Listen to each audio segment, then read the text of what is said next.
Avant, en lisant des rapports ou bien en écoutant les journaux, on entend parler de l'érosion côtière, du changement climatique, de l'exploitation pétrolière et tout encore. Mais avec ce voyage-là, au contact du problème, j'ai j'ai bien vu que voilà à quel point les régions côtières est un problème pour ces communautés-là.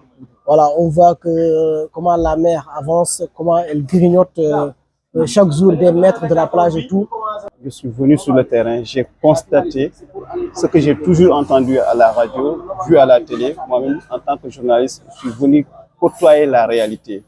Aujourd'hui, j'ai vu que le changement climatique est en train d'impacter négativement le quotidien de ces populations, notamment à Dionewar, Niodior, Diofior. Et donc, aujourd'hui, ce n'est pas que j'ai entendu, mais j'ai vu. Et ce qui m'a le plus marqué, c'est justement cette capacité des populations, des communautés à faire face à ce phénomène, à faire face à ce problème qui est l'érosion côtière, aujourd'hui avec la rareté des ressources. Mais j'ai vu que ces communautés elles-mêmes, elles essaient de trouver des alternatives. Quelque part, j'ai noté qu'il y a inquiétude, je dirais, parce que avec l'exploitation du pétrole et ses conséquences aujourd'hui, je dirais que l'environnement est menacé, la pêche également, mais également le mode de vie des insulaires qui est en train de songer avec l'exploitation de ce pétrole. Dans ces îles également, avec la mer, les ressources qui sont en voie de disparition également, ça inquiète les populations qui vivent à Dionewar. Donc je dirais que même s'il y a une belle vue à Dionewar également, quelque part, il y a souci qui revient tout le temps des populations, inquiétude. Ce qui m'a, moi, le plus marqué en premier lieu, c'est cette peur que ces populations sont en train de vivre parce qu'ils vivent une crise réelle. Et dans leurs propos, tu sens, dans le cri de cœur, tu sens cette détresse. Et le pire, à mon avis, c'est le fait qu'ils se sentent abandonnés à la limite, ils se sentent seuls.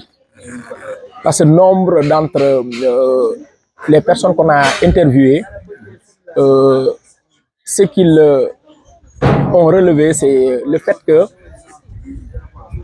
ne sont pas entendus par le reste des Sénégalais, notamment par les pouvoirs en place. Le constat qui est fait par les populations d'avoir presque perdu leur source de vie, leurs principaux revenus. Donc, ces gens-là ne gagnent plus. C'est des gens qui sont presque à la limite de la rupture, si on veut dire.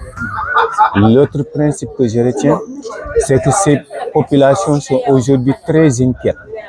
Très inquiètes parce que tout simplement, ce sont même les localités qui font leur joie de vivre, qui font leur honneur, qui font leur fierté, qui sont menacées de disparition.